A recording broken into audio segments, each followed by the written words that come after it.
Para la Cátedra Americana del Derecho, la Academia Notarial de Costa Rica y HM Estudios Jurídicos, es un honor, un placer y un gran gusto estar aquí con ustedes. Lo que sigue es un tema que nos parece muy importante y el cual hemos hablado tal vez de forma desperdigada. Ahora estamos en un curso integral de sucesiones.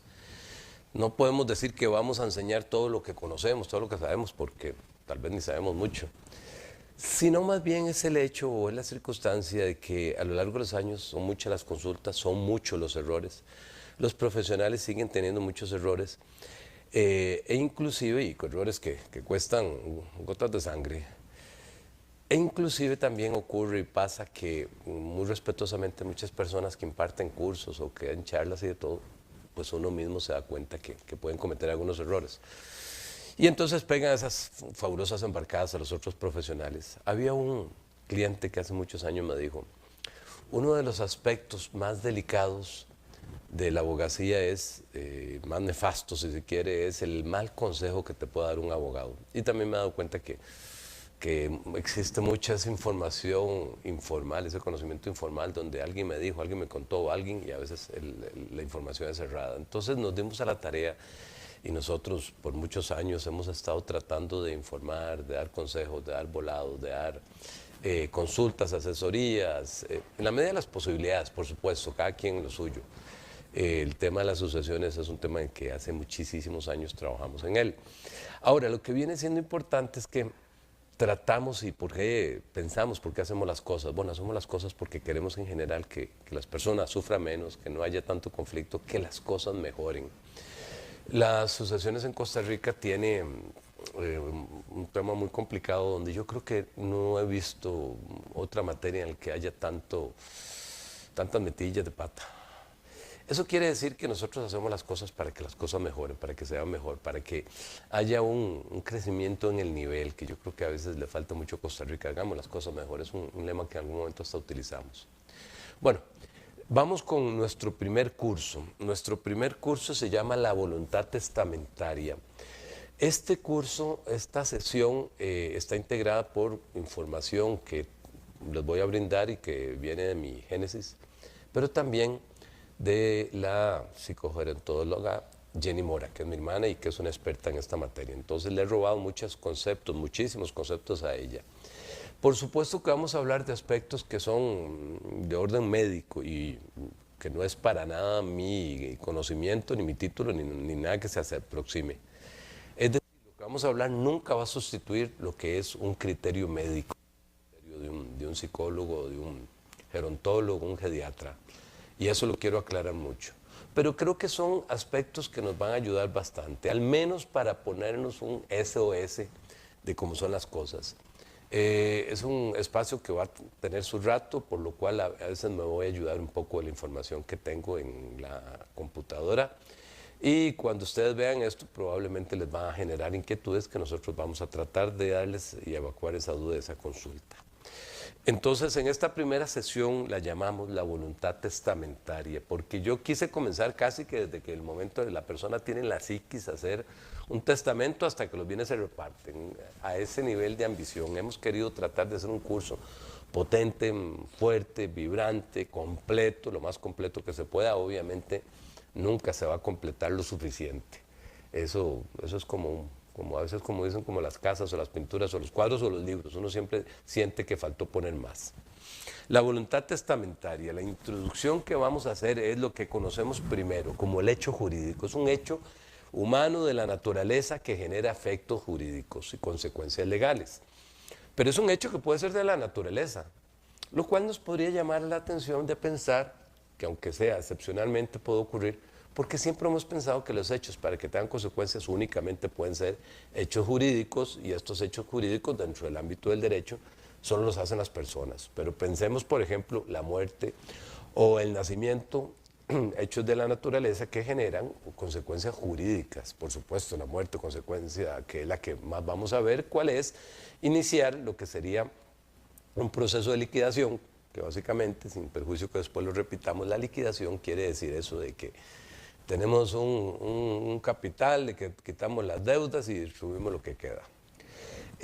O un rayo que cayó en una casa. ¿Y por qué este hecho en la naturaleza puede tener consecuencias jurídicas? Bueno, ese rayo que cayó en esa casa, resulta que la casa estaba asegurada y la compañía aseguradora no quiere pagar el importe de la póliza, el seguro por lo que estaba, y entonces hay un conflicto de orden jurídico en un hecho jurídico que inició sin ser un hecho propiamente dicho de la naturaleza y que tiene al final de cuentas consecuencias jurídicas.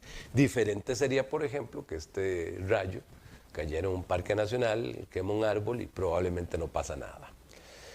También tenemos que hablar del acto. El acto es básicamente un acto humano y tiene muy frecuentemente sujeto a la voluntad o a la acción de un ser humano. Y aquí recordaríamos aquello también que puede decirse que el 1045, todo aquel que por dolo, negligencia o imprudencia cometiera un daño a otro.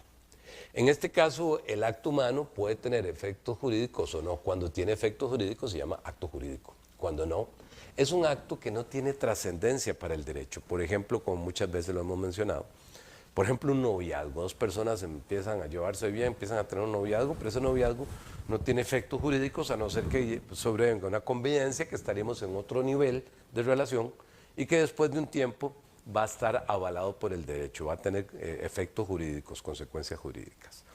Pero este acto jurídico, ahora sí, más puntualizado, resulta ser una figura genérica de aquel acto, pero que esté con relevancia jurídica. Por ejemplo, un accidente. Vean que puede ser un hecho que no esté dentro del mundo de la voluntad, sino que este hecho es únicamente un accidente. Yo no quería hacerlo, pero aquel que por dolo, negligencia o imprudencia cometiera daño a otro, estoy en la obligación de reparar. Entonces, este acto jurídico tiene efectos jurídicos y tiene, por lo tanto, incidencia evidente en el derecho. Y finalmente tenemos lo que vamos a llamar el negocio jurídico, que es una declaración de voluntad. Vean que vamos haciéndonos como de muy general a mucho más específico. Es una declaración de voluntad con el fin de conseguir un resultado con relevancia jurídica. Aquí ya estamos hablando de la autonomía de la voluntad. Por ejemplo, vamos a realizar un matrimonio y vamos a poner renuncia o capitulaciones matrimoniales, o vamos a poner un testamento, o vamos a otorgar un poder. Vean que, por ejemplo, en estos dos últimos casos hablamos de un negocio jurídico, aunque sea un ser individual que está manifestando su voluntad. Algunos de estos negocios jurídicos tienen relevancia jurídica, todos, pero otros tienen una forma específica de hacerse. Perdón, como en este caso, el testamento y el otorgamiento de un poder. Y el testamento especialmente, que es el tema que nos va a ocupar en esta sesión, es viéndolo desde su génesis más primitiva, de esa manifestación de voluntad que genera un individuo y que va a tener repercusiones jurídicas. Entonces es muy curioso cómo nosotros en sociedad hemos llegado a hacer un invento, porque el derecho es un invento, tan invento es que cambia de una sociedad a otra. Hicimos un pacto en el cual, a la mejor expresión de Rousseau, un contrato social en el cual a un ente que le vamos a llamar Estado le damos la posibilidad de que regule nuestras vidas, poniendo lo que se llaman normas, que son las reglas de juego, como nosotros vamos a regular, muy enmarañadas en la actualidad y especialmente en este país. Pero lo importante es que estamos mencionando es que, como les digo, este negocio jurídico, que es parte de esta invención jurídica que tenemos, muy afincado en la antropología, en ese comportamiento humano y en esas reglas del juego, y probablemente somos de las pocas especies que tenemos una conformación o que inventamos el derecho. Se da, por supuesto, en otras hordas, por ejemplo, en los lobos, que es un animal muy parecido en grupo, con un comportamiento bastante afín al ser humano. Pero bueno, viene siendo menos aquello que dice que el lobo es fiel y solo está con eso nos distanciamos mucho. Pero bueno, lo que viene siendo importante es que en este caso concreto el testamento tiene una forma muy particular de atenderse, y eso es una de las cosas que nos vamos a referir en unos minutos. Entonces, este elemento protagónico de un testamento, como es el elemento protagónico de toda la función del notario, se llama la voluntad. Aquel individuo que va a estampar o o quiere otorgar su voluntad para que otro individuo, en este caso el notario, porque nos vamos a referir básicamente al testamento en sede notarial, prácticamente es a eso lo que vamos a hablar, porque además de eso es el que más seguridad nosotros consideramos que debe tener y el que debería realmente hacerse en esos términos. Y entonces, como les repito, este elemento protagónico es la voluntad, pero la voluntad tiene, digámoslo así, dos visualizaciones, dos aspectos. El primero, la voluntad misma, y el segundo, la forma de manifestar. Entonces puede ser que en algún momento un individuo esté exponiendo su voluntad, cómo piensa las cosas, pero puede ser que en otro lado diga cómo la manifiesta. Puede ser que aquella persona tenga muy clara la decisión de su voluntad, el discernimiento, como ahorita lo vamos a ver, pero puede ser que no la pueda expresar, como aquellos individuos que, por ejemplo, no pueden firmar o que inclusive no pueden ni siquiera hablar. A eso nos vamos a referir. ¿Qué es la voluntad? Entonces, es un hecho psicológico, es algo que está en la psiquis. ¿Qué es lo que hace un profesional? Que no solamente en derecho, puede ser en psicología un médico o un asesor, ahora hay abogados de familia, no de familia, abogados para las familias, cosa que nos vamos a referir en unos días. Esta persona puede ser, o sería aquella llamada, a ayudar a este individuo a conformar su voluntad. Por ejemplo, eso me ha pasado mucho, disculpen, estoy un poco afectado, me ha pasado mucho en los canales de televisión. ¿Qué me refiero? Me refiero a la situación o el escenario en el cual hay personas que llaman y dicen, si está en un programa de televisión, mire, es que yo quiero heredar en vida. Bueno, heredar en vida, en primer lugar eso hay que apreciarlo, ¿verdad? Porque heredar en vida es una cosa como chocante, conceptos que chocan entre sí, porque las herencias se dan con la muerte. La muerte es el efecto jurídico donde provoca, el hecho, perdón, jurídico donde provoca los efectos jurídicos ipso facto, en ese mismo momento. Entonces, lo que es importante es que esta manifestación de voluntad tiene que ser clara y tiene que ser sana. Pero para eso hay profesionales, y yo siempre pienso que lamentablemente hasta en el mismo campo del notariado deberíamos de tener personas que se especialicen en una cosa, como por ejemplo hay profesionales en notariado que son expertos en hacer lo que se llama due diligence, cuando trabajan con venta de propiedades con extranjeros, entonces tienen una gran capacidad de experiencia, pero a lo mejor no saben hacer un fideicomiso, no saben hacer un testamento, y a veces mucho menos saben hacer un sucesorio. De muy buenos e importantes despachos de abogados, una vez ha recibido consultas de errores que uno bien podría decir como inminentemente básicas. O sea, ¿cómo se les ocurrió decir esto? Por ejemplo, no se me olvida cuando un notario dijo, tengo los clientes aquí en mi oficina y ya vamos a proceder a abrir el testamento, está cerrado, lo único que quiero es que me digas que tengo que poner la escritura en la carátula. Desconociendo este profesional que el testamento no se puede, cuando es cerrado, abrir en sede notarial. Eso lo que provocaría es invalidarlo, porque el testamento cerrado, su condición es precisamente esa, que esté cerrado. De lo cual, por supuesto, nos vamos a referir más adelante.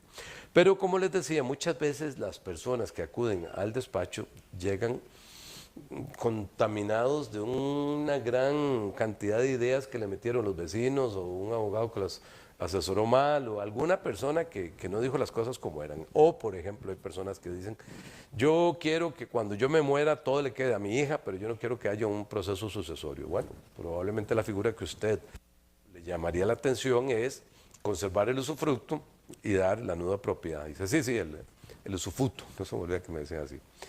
Entonces, dentro de esto estamos dentro del principio de autonomía de la voluntad. Hay unas personas muy cercanas para mí que en algún momento me hizo mucha gracia porque decían, ok, mamá ya hizo el testamento, yo le mandé las reglas, le mandé las cláusulas, le mandé como queríamos que quedara el testamento de mamá. Entonces uno se queda ahí, pero casi que eso estamos a nivel de dónde está la soberanía de la voluntad, dónde está la autonomía, es un principio. ¿Realmente mamá quiere eso?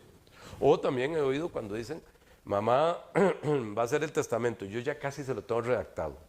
Digo yo que está muy bien, pero eso es lo que ella quiere. Porque ocurre mucho lo que vamos a ver ante esa debilidad, no únicamente desde el punto de vista funcional, ya con el avisamiento de una demencia senil, término que dicho ese paso está un poquito desechado en la actualidad, sino que muchas veces lo que hay es una especie de complot, de complicación, de presión, de angustia para el testador aunque éste esté con todas sus capacidades, por la presión precisamente esta que le ejercen los herederos. En una oportunidad yo fui a hacer un testamento donde unos amigos en Santo Domingo de Heredia. Y me llamó mucho la atención un escenario que yo llegué a donde el señor que iba a testar, ya era digamos, el padre de familia, un abuelo. Y me dijo, sí, pero mira, hagamos una cosa, salgamos de aquí, vamos a otro lado. Y le digo yo, bueno, qué curioso, ¿dónde? Casualmente me invitó a un bar que se llamaba La Barata, tenía muy buena boca. Y lo que él conversando dice es que lo que yo quiero es tener libertad testamentaria. Si yo lo hago en la casa o conversamos, aquí todo el mundo me va a decir cómo tengo que hacer. Y acuérdese, papá, que la finca es mía, acuérdese que tal cosa. Entonces, nosotros nos damos cuenta que este tema de expresar la voluntad es un tema que históricamente, legendariamente, bíblicamente ha sido un tema complicado. Ha habido, como lo he comentado varias veces, hasta una guerra que se llama la guerra de la sucesión española, el trono de España. Entonces hubo una guerra para que dijeran el rey de España, que en ese momento era todo un imperio, con el tema de Carlos V, me parece recordar, Carlos III y Carlos V, entonces tenía que hacer esto, tenía que hacer esto, tenía que hacer esto. Si tengo algún error histórico, pido disculpas. Y curiosamente la historia me gusta mucho, pero les doy ese dato de qué se trataba, del trono, de qué rey es el que se discutía, pero hubo una guerra de la sucesión del trono. Así como, por ejemplo, también en términos bíblicos, desde los orígenes de nuestra literatura bíblica, se habla de problemas de quién era el hijo que iba a tener la herencia, que iba a ser el heredado y los otros repudiados y cosas de esa naturaleza. Entonces nos damos cuenta que es un tema que es histórico, que es legendario y que sigue existiendo y va a seguir existiendo hasta que existan, en mi opinión, las familias, que eso es consustancial al ser humano. Y entonces ocurre, como les digo, que en algunos casos se siguen determinadas formas en el caso del testamento. Y el testamento, como nos van a dar cuenta, es sumamente quisquilloso, sensible, es muy frágil, si se quiere. ¿Qué implica eso? Una vez un estimado señor muy reconocido en Costa Rica, don Jorge Walter Bolaño, me preguntó, pero que si servía o no servía hacer un testamento. Y le digo yo, hacer un testamento sirve, pero lo que es radical y fundamental es hacerlo bien. Y a eso nosotros vamos. El primer requisito, la capacidad. La capacidad jurídica es algo que se presume inherente a todas las personas, es decir, asumimos que las personas tienen capacidad. Y respecto a las personas físicas se modifica o se limita según la ley, según el estado civil, mayor o menor de edad, su capacidad volitiva y su capacidad cognitiva, ¿ok? O capacidad legal. Es decir, puede ser que una persona llegue a tener un menoscabo en su capacidad volutiva y es dentro de los aspectos más importantes que vamos a hablar. Eso nos lo dice el artículo 36 del Código Civil, pero muy importante lo que nos dice el 41. Los actos o contratos que se realicen sin capacidad volitiva y cognitiva serán relativamente nulos, salvo que la incapacidad esté declarada judicialmente, en cuyo caso será absolutamente nulos.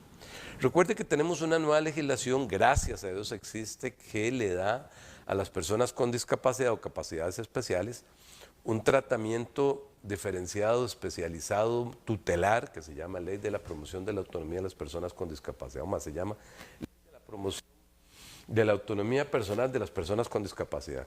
En Costa Rica le pusimos ese nombre, me encanta la cacofonía que hace con la palabra persona. Pero lo que viene siendo importante es que existe un procedimiento que gracias a Dios existe, que es diferente a lo que se conocía antes, porque desde el tiempo de los romanos hasta hace pocos años, 10 aproximadamente, lo que ocurría es que las personas se iban al ostracismo jurídico y una persona con discapacidad prácticamente se le relegaba a la última esquina de la topografía social de su entorno sin tener la posibilidad de prácticamente nada. Esto cambió. Pero entonces, ¿qué quiere decir esto? En primer lugar, que una persona que está declarada con algún grado de discapacidad no tiene ninguna posibilidad de realizar actos o contratos si no es dentro de la tratativa, conducción, resultado o sentencia de esta ley que les acabo de hablar. ¿Okay?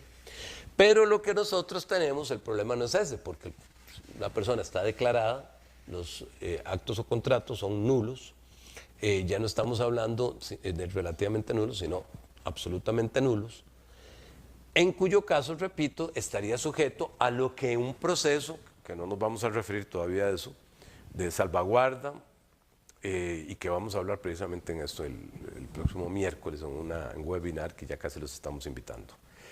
El problema nos vemos en otro lado cuando existe relativamente nulos. ¿Por qué? Porque relativamente nulo es una situación que no está declarada y que tiene que verse cada caso en particular. Es decir, es casuístico. Y en esto lo que tenemos es que es fundamental la destreza protagónica del notario, que precisamente va a llegar a una condición, a una circunstancia, a un escenario en el cual tiene que verificar qué tipo de capacidad o discapacidad tiene esta persona. Porque nosotros, por lo general, de esto vamos a estudiarlo en esta misma sección, por lo general tenemos 3 niveles, que es deterioro cognitivo leve, moderado o severo. ¿Ok? Y el deterioro cognitivo moderado, sin adelantarme lo que voy a decir, leve, es decir, está el leve, el intermedio y el severo. Y cuando estamos hablando de leve, la misma jurisprudencia dice las personas pueden actuar y pueden disponer. Porque nos damos cuenta que con mucha frecuencia deterioro cognitivo, las enfermedades seniles, que repito es un término desechado, son como una especie de ondas, que no es que dan de una manera total en un momento dado, evidentemente son progresivas, cada día hay más, tienen a veces un diagnóstico que se da cuando el malestar pudo haber comenzado 15, 20, hasta 25 años antes, la discapacidad o la patología ya tenga un repunte demasiado acusado y entonces ya en ese momento podría ser que estemos en un escenario en el cual esta persona ya no puede manifestar su voluntad. Ok, regresamos. Aquí es donde nos topamos el primer gran escollo, es decir, la capacidad volitiva de esta persona. Si la tiene de manera coherente, clara, sana, o si teniéndola, no la puede manifestar. Entonces son 2 escenarios que están muy de la mano. Aquí viene, como digo yo, una actuación protagónica del notario. Una vez más digo, lo que vamos a ver a continuación jamás sustituye un criterio médico, una opinión médica. O sea, nosotros no podemos jugar de médicos. Pero al final de cuentas la función del notario es prudencial y puede ser que algunos de los consejos que yo vaya a mencionar les ayude para evitar futuras complicaciones que tengamos, ¿ok? Tengamos presente que las personas cada día viven más, tienen más años, ¿ok? Yo creo que a veces no se prolongó la expectativa de vida, sino la expectativa de la vejez. ¿Por qué? Porque entonces hace que muchas veces son cuerpos que tal vez están inclusive en buenas condiciones, con mentes que están casi que vacías. Y esos son los aspectos que nosotros tenemos que analizar. Como les dije al principio, aquí me robo apuntes de mi hermana Jenny, que es experta en esto. Jenny Mora es probablemente la mayor autoridad que tenga Costa Rica en estos temas, como desde el punto de vista de psicogerontóloga. Y entonces me estoy hurtando algunos de sus conceptos para poder vertirlos aquí. En primer lugar, ¿cuál es la finalidad también de estas normas? Es la protección del adulto mayor. Mucha gente dirá que, bueno, ¿qué significa protección si cuando nosotros ya vamos a, digámoslo así, liquidar la herencia, ya aquella persona va a estar muerta? Hay muchos los ejemplos que uno ve, conoce, y algunos muy dolorosos. A mí no se me olvida, había un señor de una edad ya avanzada, se conservaba en muy buen estado de salud. Él gozaba de una situación económica muy ventajosa, tenía una pequeña fortuna, nada despreciable. Resulta que había tenido una hija que había caído en ese mundo tan perverso de las drogas de una manera apabullante. Tuvo un hijo, probablemente producto del consumo de drogas, tuvo un hijo con una discapacidad. Ese nietecito para su abuelo era su adoración. Él lo agarró y lo arropó como si fuera más que un padre, ¿verdad? El abuelo tutelaba mucho al nieto, el nietecito vivía muy pendiente, va al abuelo a hacer un testamento, le dejaba todo al nieto, pero consignaba unas personas que tenían que ser las que administraban, lejos de la posibilidad que administrara o que tuviera alguna tutela su hija. Desconfiaba mucho de su hija. El testamento se hizo mal hecho, se hizo con 2 testigos, siendo 3. Una vez muerto el señor lo anulan y su hija viene de acuerdo en 572, en el primer orden de herederas, solo una hija tenía, y por supuesto que pocos años después ya no tenía, había despilfarrado toda la fortuna, y ese nietecito prácticamente se vio en situación de calle, una situación muy, muy lamentable. A veces a uno le duele mucho eso porque decir, pucha, creo que si este señor estuviera viendo esto, y como nadie sabe si lo está viendo o no, porque nadie está en el mundo de los muertos, se ha regresado, bueno, hubiera sido como lo fue desgarrador. Entonces, ¿cuáles son las consideraciones que debemos de tomar? Un aspecto importante es que así como nosotros tenemos que tutelar a la persona adulta mayor por lo general, de que no vaya a ser vilipendiado, no vaya a ser desposeído de su patrimonio, también esta persona tiene derecho a manifestar su voluntad. Yo me acuerdo un caso que se ventiló en el proceso en el juzgado notarial. Yo llevo muchos casos en el juzgado notarial, y un individuo decía que su madre había traspasado una propiedad a su hermana y que su madre carecía de capacidad volitiva, ¿ok? Tenía deterioro cognitivo. Lo que viene siendo importante es, como le repito, no se me olvida en ese caso donde una señora fue prácticamente sujeto, víctima de una malversación que quería hacer su hijo, en el cual denunció al notario porque el notario había hecho una escritura donde comparecía la señora adulta mayor y le vendía el usufructo, conservando el usufructo, le vendía la nuda propiedad a su hija, le vendía, casi siempre se dona. Ella lo vendió ante un notario. La señora tenía una edad muy avanzada, pero con una lucidez exquisita. Yo la llevé como testigo, y cuando en este caso fue el juez, un muy buen juez que interrogó, don Juan Carlos Granados Vargas, al interrogar dijo: señora, dígame una cosa, ¿usted sabe lo que usted firmó? Y dice: sí, yo sé lo que yo firmé. ¿Usted sabe que conserva el usufructo y se dio la nuda propiedad? Sí, yo lo sé. ¿Y por qué lo hizo con su hija, no con otros? Una pregunta un poco arriesgadilla, si se quiere. No, en ese momento no recuerdo si fui yo que la pregunté, creo que sí. Y entonces me dice, porque esta es la hija que se preocupa por mí, y es la hija que me ha cuidado y que de hecho me está cuidando, y es la que yo quiero que se quede con mi casa. Y dice: pero usted la vendió, ¿es real la venta o es ficticia? No solamente es real, sino que aquí traigo copia del cheque. Se la vendí, no se me volvió el monto, por 20 millones de colones. Y llegue y preguntan la contraparte: bueno, pero esa propiedad vale muchísimo más. Sí, pero es que yo lo que estoy dando es la nueva propiedad, yo estoy conservando los usufructos, a mi muerte que ella va a poder disfrutarla, con una claridad impresionante. Y entonces dice: pero ¿y por qué? Entonces, ¿sabe por qué estamos en este juicio? Y dice: sí, porque un hijo malvado, tú utilizas otra palabra, consideró que yo no tenía capacidad evolutiva y que no podía hacer lo que quisiera, o sea, disponer de mi patrimonio.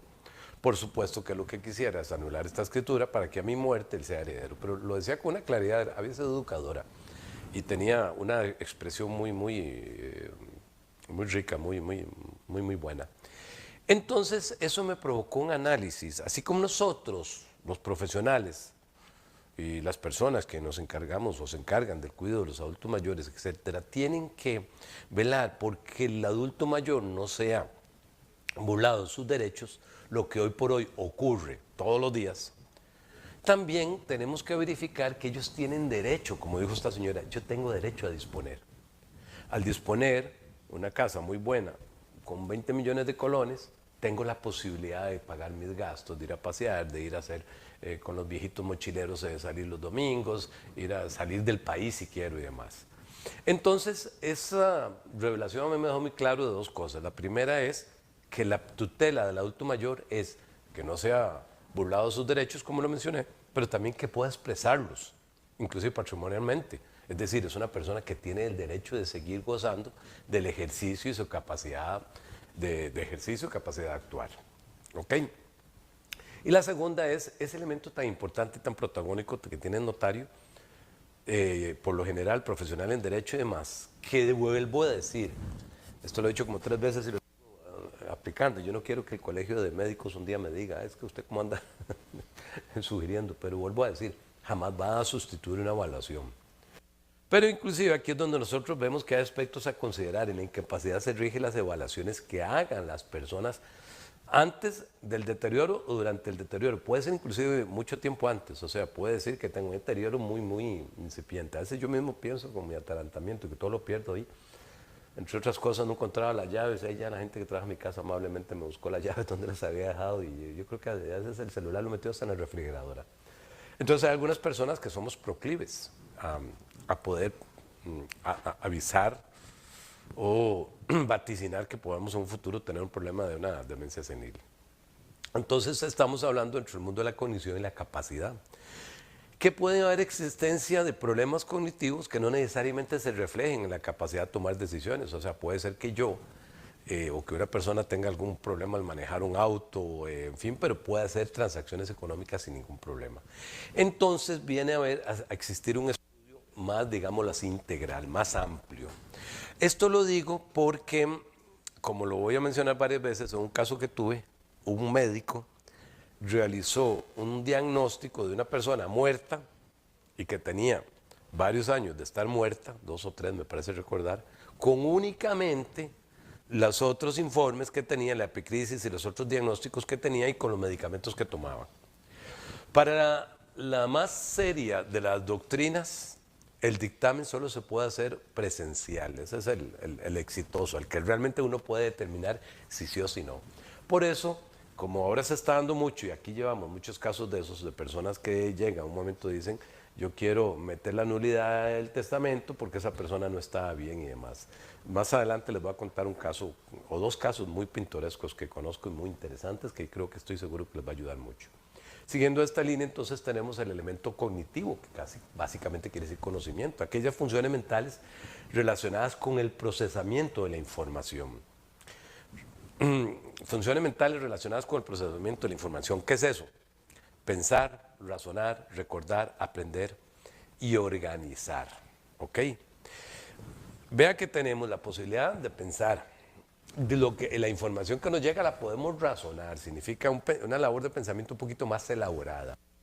Recordar lo que quisimos decir o cómo fueron las cosas, etc. Aprender, nos dan una información, por ejemplo, la diferencia entre lo que es un testamento con una sesión de nuda propiedad conservando el usufructo. Aprendimos, entendimos, aprender y entender. Lo podemos recordar, como repito, y esa información la podemos organizar. Esas son las funciones básicas. La salud cognitiva implica capacidad de pensar, aprender, recordar y crear también, ¿ok? Aquí estoy con un cafecito. Y entonces, ¿qué significa el deterioro cognitivo? Es el declive de disminución de las capacidades cognitivas en relación al nivel anterior. Es decir, esta persona, en relación a lo que había antes, ha bajado o subido. Tiene mucho que ver también la circunstancia de la persona, o sea, qué título tiene, porque probablemente vaya a haber alguna diferencia.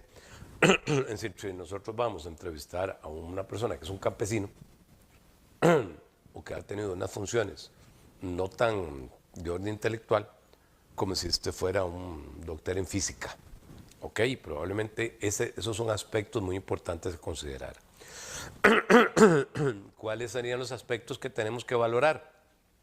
La memoria, el lenguaje o la expresión, las funciones ejecutivas, las normas de conducta básicas y la motora. ¿Ok? La motora, curiosamente, tiene algo que ver porque cuando empezamos a una etapa en que empezamos a hacer el famoso trencito, es a veces no inequívoca, pero a veces es revelador de que puede haber algún problema con algún grado de deterioro cognitivo. El lenguaje y la expresión, esta persona habla con cabalidad, no tiene que hablar rápido ni despacio, no, tenemos que separar lo que es que la persona se esté haciendo más adulta, vieja, y que en cuyo caso hay una serie de limitaciones. No esperemos que una persona de 85 años corra igual que un jugador de la selección. Sin embargo, hoy por hoy hay muchos paradigmas que se han roto. Ahora acabo de ver un programa que me encantó de un hombre que empezó a escalar montañas a los 60 años y a los 67 ya llevaba todas las montañas más importantes, los picos más importantes, el K15, un montón de esos del mundo. Y comenzó a los 60. Mi mamá aprendió a nadar a los 67 y por muchos años nadaba con bastante fluidez. Las funciones ejecutivas, ¿qué significa eso? Organizar tu día, o decir, hoy voy a hacer esto. El hecho que una persona, que ojalá fuera así, apunte en lo que van a hacer, no significa que eso implique un deterioro cognitivo, ¿ok?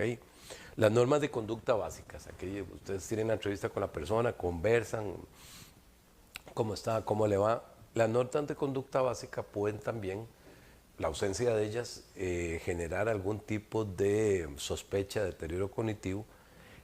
¿Por qué? Porque muchas veces las personas llegan a tener algo que le podemos llamar casi una paranoia, ¿ok? O una esquizofrenia. Esquizofrenia paranoide puede ser. También, ¿qué significa que, no, con él no hablo porque él me quiere robar, aquel también me quiere robar, aquel también, bueno, entonces ya estamos hablando en el mundo de una esquizofrenia probablemente.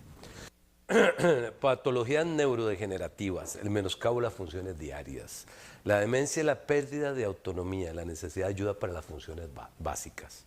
Entonces, repito, el análisis tiene que ser tan completo y no solamente restarse con unos pocos minutos, porque hay personas que tienen mucha dificultad, por ejemplo, qué sé yo, la motora fina, un Parkinson, en etapa inicial. Pero esto no implica que esta persona tenga la posibilidad de transmitir su entendimiento con una claridad importante.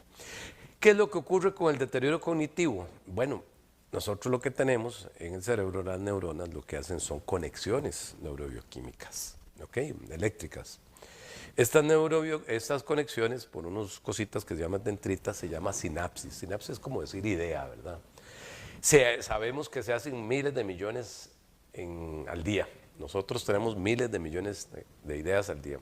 Hay gente también que dice que ya formalmente pensando tenemos más o menos unas 60,000 ideas al día, pero lo más curioso es que casi siempre son las mismas. O sea, nosotros somos muy dados a repetir nuestros pensamientos. Y entonces nos damos cuenta que uno de los problemas o particularidades más que problemas es precisamente lo que fue la esperanza de vida. Y la esperanza de vida a lo que se refiere es que hemos prolongado mucho la vida. Y entonces hace, como le había dicho, que las personas que puedan ser que tengan una condición bastante buena desde el punto de vista físico ya empiezan a tener deterioro y no pueden manifestar su voluntad. El Alzheimer cobra el 60% de lo que podríamos decir en términos generales el deterioro cognitivo, la enfermedad más conocida. Parece que es un problema de un tema de proteínas que algo entiendo, pero no tengo la autoridad para ponerme a hablar de eso. Y también otras que pueden ser la demencia vascular, los famosos problemas que dan con esa desmejoramiento que existe en el cerebro cuando hay algún tipo de derrame vascular o se nos reventó una vena, cosas de esa naturaleza, y que hemos visto mucha gente que empieza a tener problemas inclusive con la motora fina, la motora gruesa y la forma de expresión. Podría ser que esta persona, y a veces ocurre, tenga capacidad absoluta de entendimiento, pero no pueda transmitirlo. Y eso es una de las cosas que más pasa. Con el Alzheimer ocurre más bien el hecho de que de la misma manera que cuesta a veces manifestar su voluntad, también le cuesta entenderlo, elaborarlo. En otras ocasiones, a veces en demencia vascular, lo que ocurre es que esta persona sí sabe lo que pasa, pero le cuesta mucho determinarlo. Y una vez más digo, no conozco ningún abogado, o serán excepcionales los que pueden hablar con eso con total propiedad, así que tenemos que buscar a los profesionales de medicina. Sin embargo, se puede dar en cualquier edad, ¿verdad? Especialmente con el paso del tiempo se va agravando y, como ya les dije, en muchas ocasiones lo que ocurre es que esta persona pueda tener una muy clara noción de lo que ocurre, pero con dificultad de expresarlo. Muchas veces se da después de los... disculpe, la manifestación es después de 20 años de tener la enfermedad, es decir, de tener el padecimiento. En las personas de más de 85 años se discute si a veces es entre el 32 y 40% de las personas que tienen deterioro cognitivo, es decir, una cantidad muy importante, pero también sabemos que hay algunas ayudas como se llama la neuroplasticidad cerebral, o sea, a diferencia de lo que ocurre antes, ahora se tiene la posibilidad de que por medio de ejercicios, por medio de una serie de motivaciones, por medio, por ejemplo, las personas que ojalá sigan leyendo, aprendan otro idioma. Algo buenísimo, por cierto, es aprender a tocar música a una edad ya avanzada. Excelente, muy conveniente. Y entonces tenemos todo un prisma que hace que este tipo de aspectos estén totalmente reconsiderados en la actualidad. Detención, síntomas Una vez más, nada sustituye el criterio de un médico, o un psiquiatra, o una psicóloga, o un psicólogo. Cualquier cosa ahí, yo después dejo el teléfono de mi hermana que le pregunte lo que quieran. El olvido, pérdida de memoria, muy frecuente. Muchas veces lo que ocurre, y esto lo he podido constatar, siento yo, que lejos de estar perdiendo la memoria, lo que nosotros tenemos es una actitud que siempre hemos tenido, como el caso mío, que aquí en Costa Rica le decimos que somos muy atarantados, ¿verdad? Como muy ansiosos, como que quiero hacer un montón de cosas a la vez, entonces pierdo las llaves, pierdo eso. Esto no está sujeto a nada, sino que ha venido conmigo toda la vida, ¿verdad? Entonces, así nací y, y bueno, algún día me pago a ver, como dicen. Como dije, las funciones ejecutivas, organizar las ideas fundamentales. Si nosotros queremos ir protegiendo el cerebro, no solamente es con un montón de estimulaciones que hay, pruebas de estimulación muchas hay ahora, sino también, por otro lado, es ordenar las ideas, ojalá apuntar y pues aspectos de esa naturaleza. El criterio del OIJ, el OIJ sacó un dictamen, un criterio, disculpe, que señalaba o indicaba que no podía ser referirse a emitir un dictamen de una persona que tuviera más de 6 meses de muerta. Hay algunos profesionales que dicen que para sacar, emitir un dictamen de un individuo tiene que ser vivencial, lo tengo que ver, no únicamente hablar con los allegados, hablar con la familia, con los cercanos, demás, sino tengo que verlo. Y entonces llegamos a un aspecto que van a oírlo mucho, que es el deterioro cognitivo leve. Está el moderado o medio y el severo. El deterioro cognitivo leve es un concepto en sí mismo, o sea, es una especie de patología en sí mismo, que es fácil de entender, o sea, es leve. Muchísimas personas, inclusive jóvenes, pueden acusar eso. Yo vuelvo a decir, uno de los aspectos que he notado más es como organizar las ideas, organizar el día, organizar las cosas, no correr tanto, ¿ok? Que es mi principal defecto. Y entonces tenemos otro tema que es la demencia senil, que vuelvo a decir, es un término ya superado, y que la demencia senil, eso sí, ya en un momento dado la demencia, si está en una etapa más agravada, resulta y genera una discapacidad. Y entonces, ¿cómo podemos hablar de la autonomía? La persona que tiene planes libres sin interferencia de otros. Fundamental, porque comenzamos hablando de que esto se trataba de la manifestación de la voluntad. Que tiene un pensamiento crítico en cuanto a sus planes. Es libre de llevar a cabo los planes que quiere. Es decir, yo pienso el domingo ir a comprar una pantalla grandísima, voy a invertir la suma de 2 millones, es un ejemplo, ¿verdad? Voy a invertir la suma de 2 millones al adulto mayor y entonces esa pantalla grandota la voy a poner, la saco de mi plata y no se tiene que meter con eso.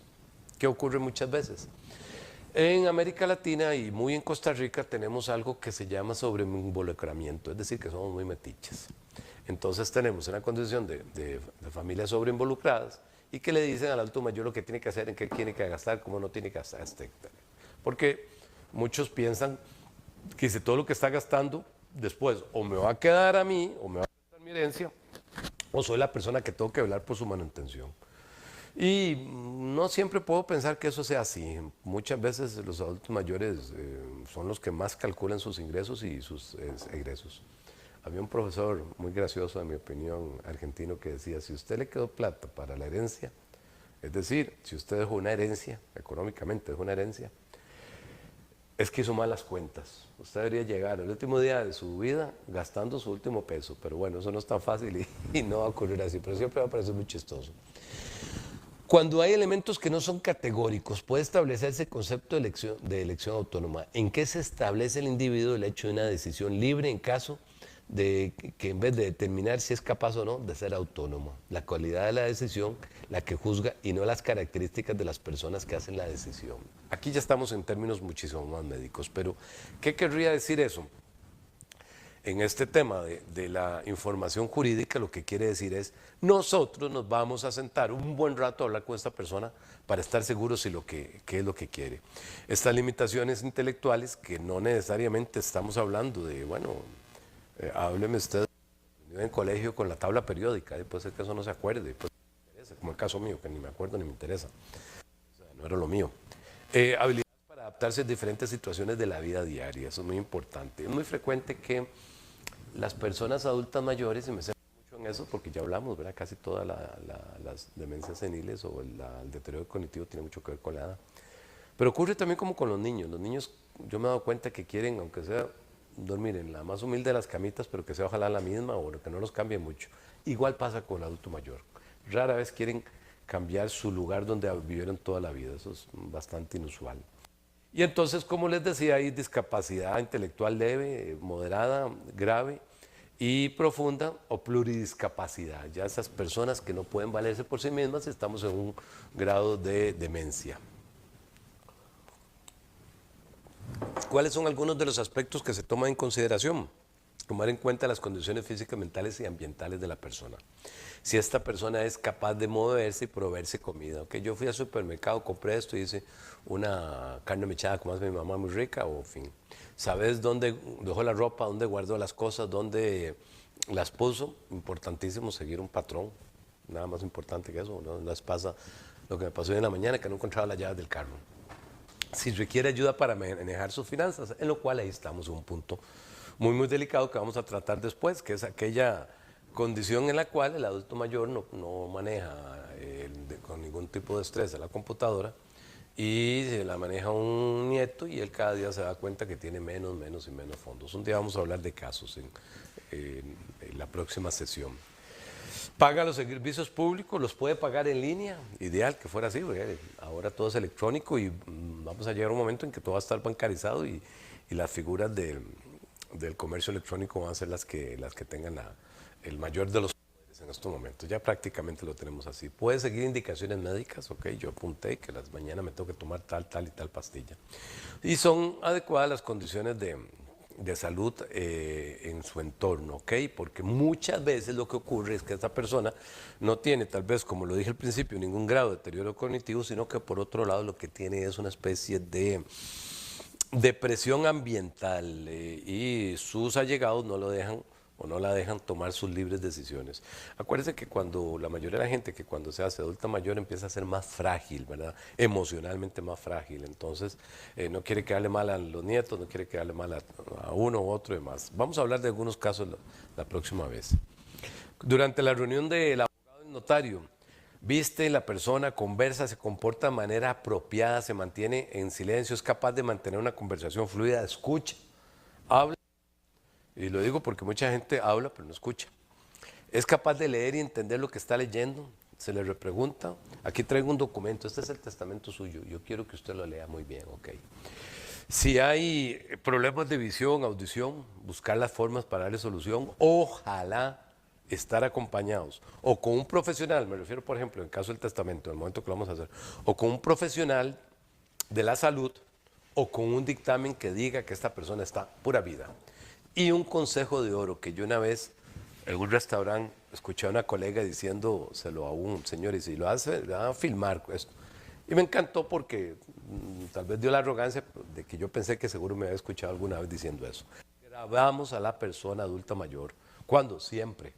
¿Y por qué la grabamos? Porque o le tomamos una foto al menos, para que veamos que se cumplió con la unidad del acto y no vulneramos ni transgredimos su voluntad. ¿Ok? Entonces, aquí estamos dentro del mundo que esta persona pueda discernir, es decir, de todas estas decisiones, cuál es la que quiere. Y repito, ¿por qué? Porque a veces existe que también la persona, también que tenemos que discernir, qué sé yo, una persona que, me acuerdo de un caso de un señor que quedó viudo recientemente, tenía una capacidad de entendimiento perfecta. Pero lo que ocurría es que ahí estaba en una depresión. Entonces él no era de conversar, manejaba cierta ansiedad, ciertas cosas, pero ya no estamos hablando de un deterioro cognitivo, sino una condición propia de ese momento, lo cual era completamente entendible. Ustedes se han dado cuenta que hoy por hoy se mueren primero los hombres que las mujeres. Hace 100 años se morían primero las mujeres que los hombres. Entonces hace 100 años había más viudos que viudas, ahora hay más viudas que viudos. Pero lo que viene siendo importante es que el deterioro cognitivo también afecta un poco más a los hombres que a las mujeres. Ustedes bien saben que nosotros somos más inútiles que las mujeres. La capacidad de analizar que tiene esta persona, de identificar los pros y los contras, que si yo le doy finca a estos dos hijos, bueno, ellos se llevan mal y van a terminar agarrándose, vendiéndola, malbaratándola o botándola, o uno va a abusar del otro. Yo tengo que ver que esta hija que es buena, inteligente, es sumisa, es muy noble, y esta otra que es muy ejecutiva y que le da muy bien, que es una gran profesional, puede abusar sobre esta. Aspectos de esa naturaleza, la capacidad de comunicación a la hora de tomar las decisiones, para ver si esta persona transmite bien la comunicación, la asertividad, defender la decisión sin dañar a nadie y sin ser dañado. ¿Qué significa? Ojalá que esta persona esté en un escenario en el cual pueda hablar libremente. Y eso ocurre con mucha frecuencia en un lugar donde no están alrededor de sus hijos. Como les dije yo al principio, lo que nosotros estamos dando aquí son ligeros tips, que una vez más digo, no sustituye ningún criterio médico, pero que podemos conversar con esta persona, ojalá en la soledad o la intimidad de un recinto que no se ve afectado por la manifestación de voluntad de otras personas. Y entonces vamos a hacer acompañarnos, ojalá acompañarnos de un dictamen, y nosotros tenemos la especial obligación de otorgar o ofrecer asesoría. Decirle, los alcances de una venta es esto, los alcances de un fideicomiso es esto, los alcances de una donación del usufructo y conservando la nueva propiedad o viceversa son estos y estos. Usted tiene que decir cuál es lo que usted quiere, cuáles de estos usted estaría anuente a atender, a tramitar, a seguir. Eso es un poco el tema de lo que nosotros en estos momentos nos tendríamos que atender, y para eso, por supuesto, una vez más digo que no sustituimos a médico, pero también digo que dentro de esta charla, dentro de esta entrevista, que en la doctrina notarial argentina llaman esta audiencia, en que yo converso con esta persona, después de 25 minutos, media hora, sé si esta persona puede o me quedan dudas, y entonces yo me hago a un lado, y yo no puedo hacer la escritura hasta que no tenga un profesional de la salud que lo avale. ¿Ok? Dentro de eso estamos, como lo hemos mencionado, la forma de tomar las decisiones, forma de hablar, de pensar sobre sí mismo, conocimiento, el tiempo. Está ubicado, qué día es hoy. Muy frecuentemente para un adulto mayor, si está retirado, le da lo mismo un domingo que un sábado o un lunes. Bueno, pero sabemos, usted sabe a qué vino, para qué vino su abogado, qué es lo que quiere saber. Papá, es que usted me dijo que le trajera un abogado o un notario para que hiciera una escritura, vino por su voluntad, estuvo de acuerdo de venir. No, yo no quiero, ok, no hay nada que decir. No quiere hablar, no quiero hablar. Más adelante lo llama, sí, ahora sí quiero, ok, perfecto, hay que respetar eso sin lugar a dudas.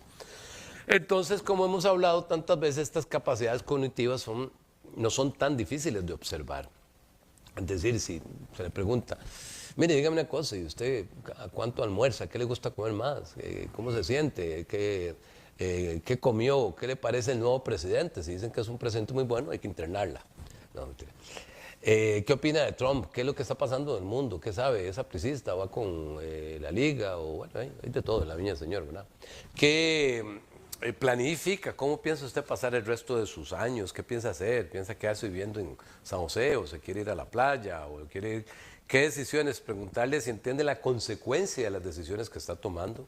Una entrevista fecunda, próspera, a veces si se quiere hasta majadera, repetitiva, no importa. ¿Qué metas? ¿Qué le gustaría hacer de usted de 5 años? ¿Qué es lo que más le entretiene? ¿Le gusta bailar? ¿Le gusta cantar? ¿Le gusta ir a la playa? ¿Le gusta caminar por la montaña? ¿Quién es la persona más allegada a la que usted se entretiene más?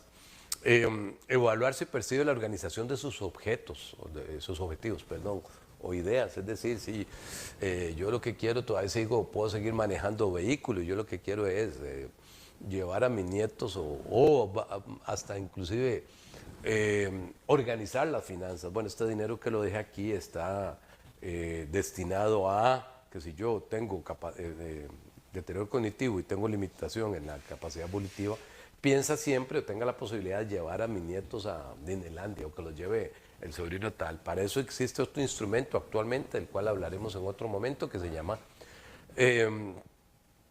voluntades previas o voluntades anticipadas, ¿ok?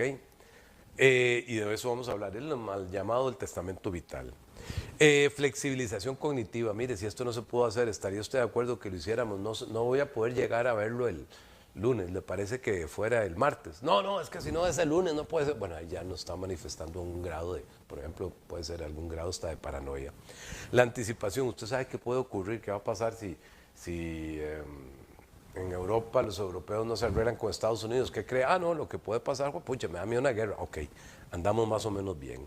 Entonces es muy importante ese evaluación, ese proceso de la información, que él comprenda, que yo comprenda lo que él comprende, que se pueda retener la información, que tome las decisiones y tenga la posibilidad de manifestarla.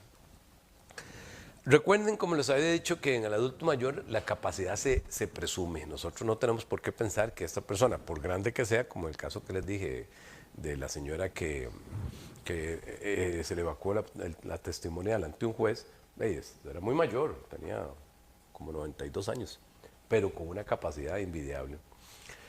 No importa que se puedan existir lo que se llaman apoyos o salvaguardas, eso no importa necesariamente, no por eso es que la persona ya tiene disminución de la capacidad evolutiva.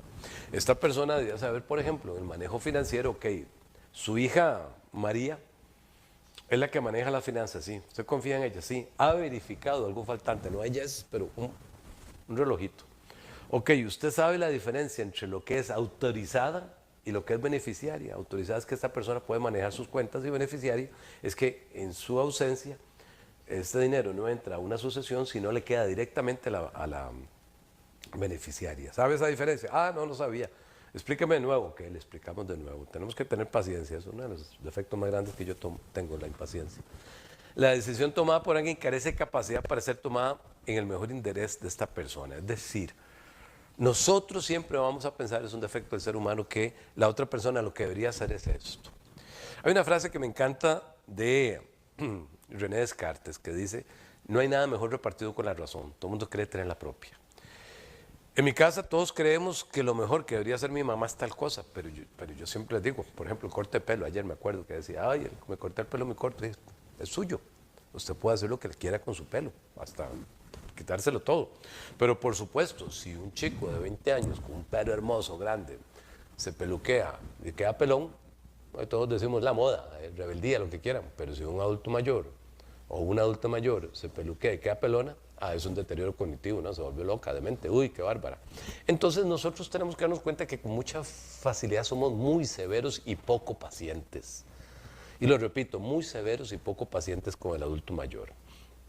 Entonces, lo que tenemos que verificar es que ojalá esta persona pueda manifestar su libertad. Por ejemplo, repito, muchas veces el adulto mayor no quiere ir al mejor de los lugares, ni a ese vergel tan hermoso que donde se va a encontrar otros adultos mayores que se llama centro diurno o asilo de ancianos o residencia nocturna, como quiera. Puede ser que él diga, no, yo lo que quiero, por ejemplo, en mi casa, cuando yo sea más grandecito, yo no quiero que me saquen de mi casa, yo quiero seguir viviendo en mi casa, me encanta estar en mi casa.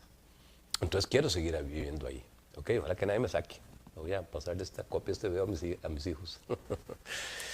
Ok, la capacidad de las personas, ya dirigiéndonos un poquitito a la recta final, se determina, artículo 40, y la leo.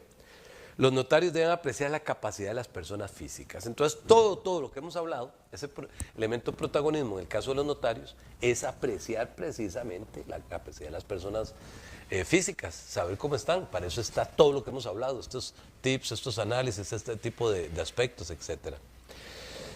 Ante él, y una jurisprudencia importante, no dejó duda que se trataba de una persona con capacidad y aptitud suficiente para comprender la trascendencia de los documentos legales y firmó. Esta afirmación no ha sido desvirtuada, estoy rescatando.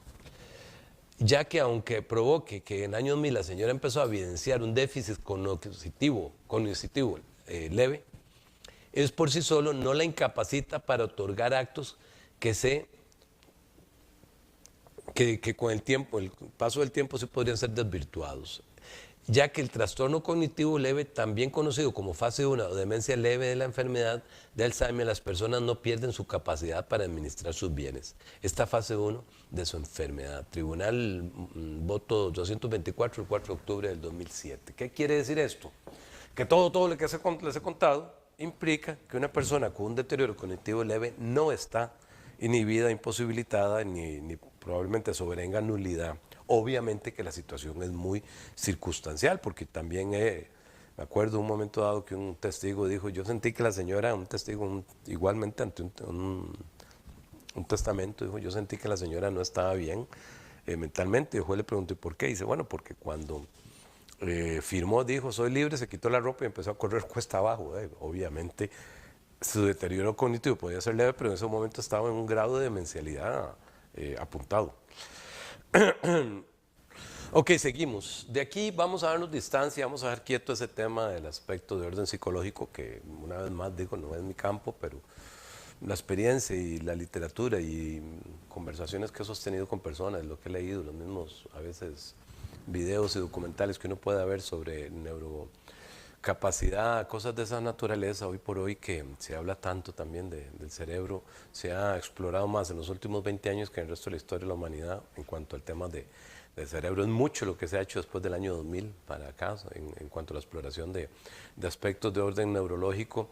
Pero repito una vez más, no son exactamente lo mío, entonces seguimos. El testamento, ¿qué es el testamento? Todo el mundo conoce eso, lejos de esa deformación conceptual que hablamos del testamento vital, estamos hablando del testamento tradicional. Es un acto formal, la forma para el testamento es fundamental. ¿Comparado con qué? Con nada.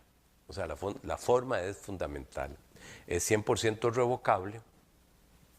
Y al hablar de esto me recuerda una expresión que voy a adelantarme diciendo la sensación que tengo con relación a los testamentos. Me gusta mucho una expresión que tenía don Alberto Brenes Córdoba, que decía, la forma es para preservar el acto, no para su ruina. Muchas veces hacemos testamentos de manera tal que lo que estamos es arruinándolo prácticamente, ¿verdad? Porque es tan quisquilloso y los tribunales son tan quisquillosos que uno a veces siente que... ¿Cuántos testigos? 3, no 2. Estamos hablando de testamento ante notario público.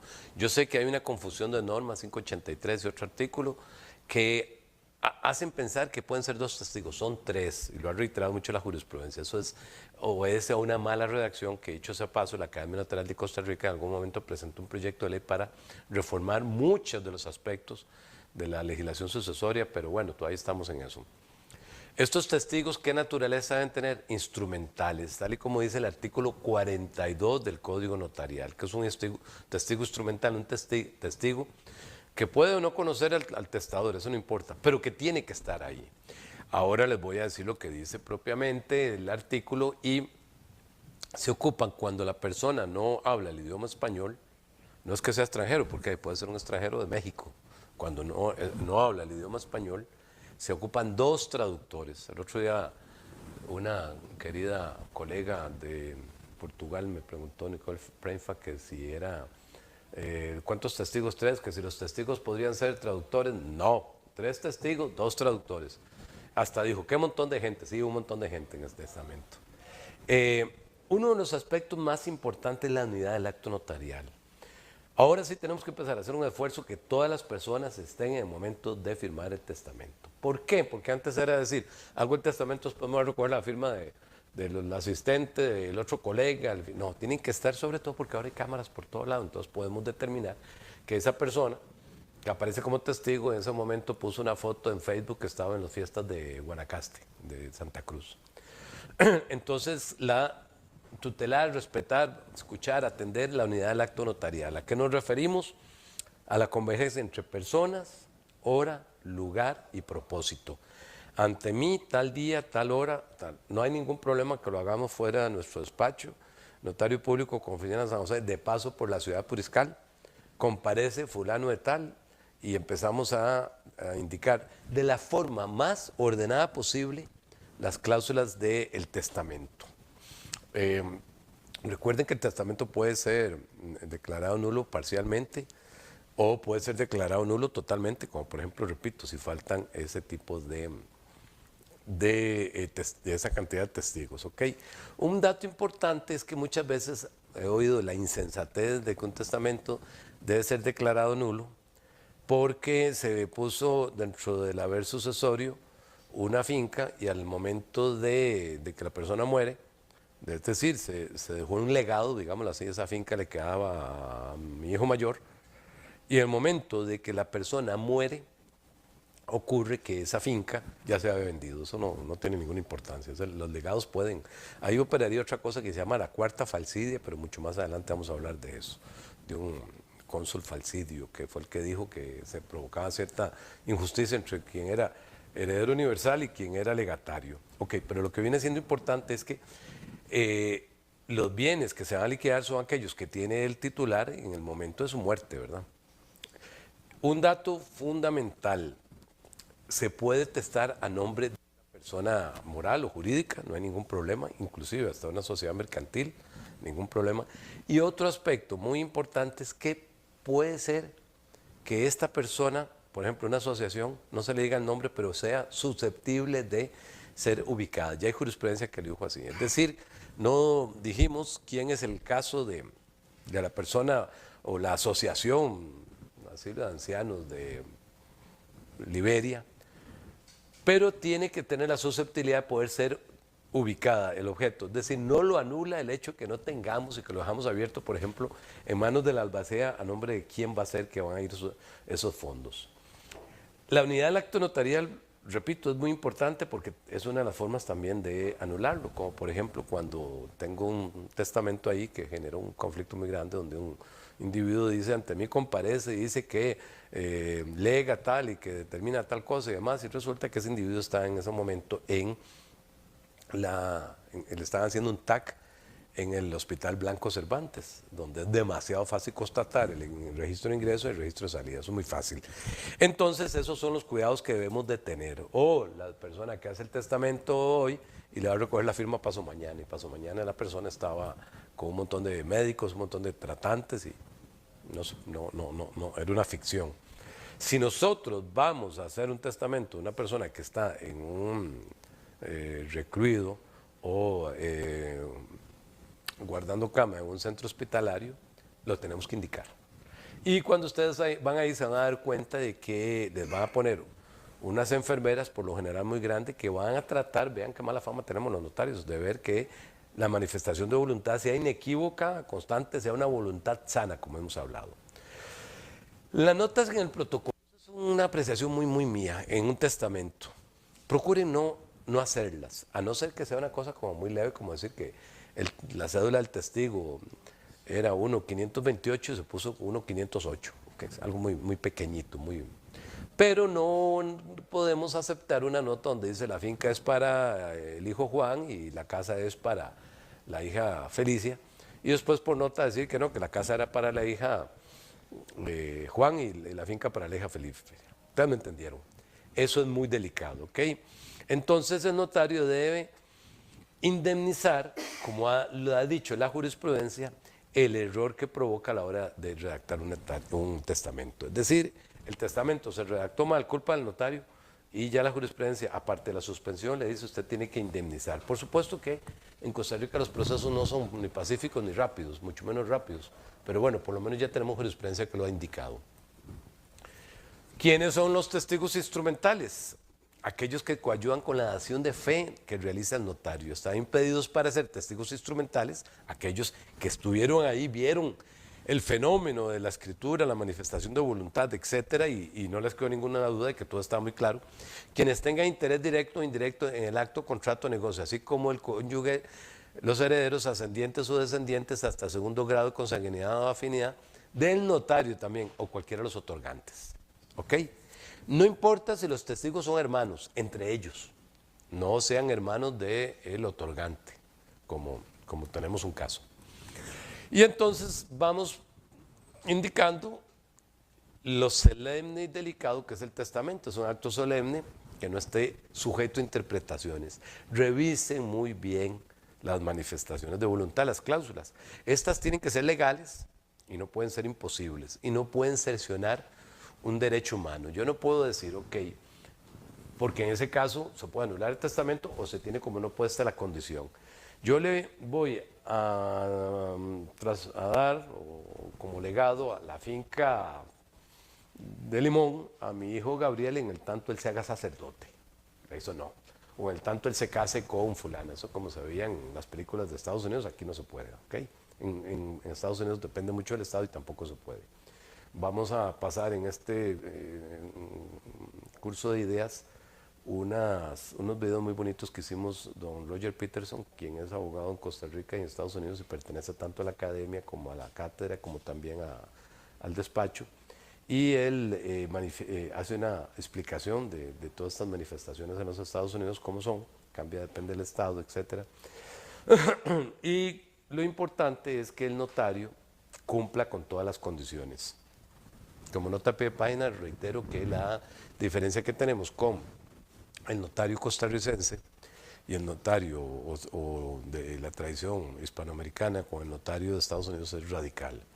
El notario debe revisar oficiosamente todas las formalidades. Es responsabilidad del notario las formalidades, tanto la forma como el fondo. ¿Ok? En acto continuo, eso es algo que casi nadie sabe. ¿Qué se dice? Se lee de manera ininterrumpida. Y vean lo que dice una jurisprudencia, para que vean qué delicados que son. A mí me parece que esta jurisprudencia no debería ser, pero dice, los testigos atestiguaron lo actuado, que no es lo mismo que haberle leído el contenido del testamento. Se declara nulo. Tribunal Superior Primero Civil del 25 de septiembre de 1996. ¿Qué es lo que hay que indicar? Que todos los testigos han estado presentes en el mismo acto que el testador pronunció su disposición. En tratándose de testamentos abiertos, todas las formalidades serán practicadas en acto continuo. Como repito, casi nadie lo sabe. Tribunal Superior, Primero Civil, la 915, el 24 de agosto del 2005. No se puede testar en nombre de otro. No, yo no puedo dar un poder a alguien puedo darle un poder a alguien para que traspase una propiedad, pero no para que haga un testamento. Y ocurre que nuestra legislación interpreta que se puede hacer testamento con una persona mayor de 15 años y en este caso menor de 18. Bueno, considerando las condiciones que nos establece el Código Notarial, nuestro Código Civil, y siempre digo que los primeros artículos del Código Civil son como la segunda parte de la Constitución Política, yo no me arriesgaría a hacer un testamento de una persona de 17 años. Otro aspecto muy importante, como lo había ya vaticinado, es que el testamento cerrado no se puede abrir en sede notarial. Se debe presentar al tribunal correspondiente y los actos están sujetos a lo que nos indica el 124 siguientes del Código, de acuerdo del Código Procesal Civil y de acuerdo a la distribución de la competencia territorial. A la audiencia puede ir cualquiera que cree que tenga interés, yo voy a ir porque yo creo que me dejaron algo, y cuando hablamos de audiencia, de acuerdo al 50 del Código Procesal Civil, estamos hablando de esta audiencia frente al juez. Debe comparecer el notario y los testigos, no siempre ocurre eso, y en este caso los actos procesales, de acuerdo al artículo 24, no están sujetos a determinadas formas, entonces el juez puede manejarlo como se maneja una audiencia preliminar. Pero lo menciono nuevamente, una vez nos preguntaron si se podía abrir un testamento cerrado ante un notario público, eso lo que provoca es que lo invaliden.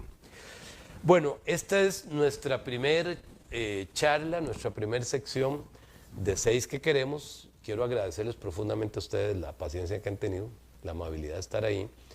Y seguiremos con otras, y ya les dije la razón por la cual queremos hacer esto. Queremos que las cosas mejoren porque también hay mucha gente dando charlas que tal vez no está diciendo las cosas de la manera más adecuada y, como decimos en buen costarricense, nos embarcan. Para la Academia Notarial de Costa Rica, para Cátedra Americana del Derecho, para nuestro despacho HM Estudio Jurídico, es un honor y un gran placer estar con ustedes. Muchísimas gracias y nos vemos.